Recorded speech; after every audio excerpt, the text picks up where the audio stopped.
Sakalayan Gunarnavasya Vande Guru Sri Charanaravindan.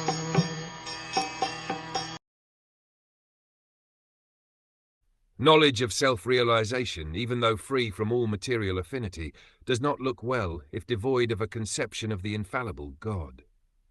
What, then, is the use of fruitive activities, which are naturally painful from the very beginning and transient by nature, if they are not utilized for the devotional service of the Lord? As referred to above, not only ordinary literatures devoid of the transcendental glorification of the Lord are condemned, but also Vedic literatures and speculation on the subject of impersonal Brahman when they are devoid of devotional service. When speculation on the impersonal Brahman is condemned on the above ground, then what to speak of ordinary fruitive work, which is not meant to fulfill the aim of devotional service? Such speculative knowledge and fruitive work cannot lead one to the goal of perfection. Fruitive work, in which almost all people in general are engaged, is always painful either in the beginning or at the end.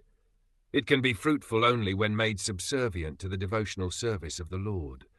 In the Bhagavad Gita also it is confirmed that the result of such fruitive work may be offered for the service of the Lord, otherwise it leads to material bondage. The bona fide enjoyer of the fruitive work is the personality of Godhead, and thus when it is engaged for the sense gratification of the living beings, it becomes an acute source of trouble.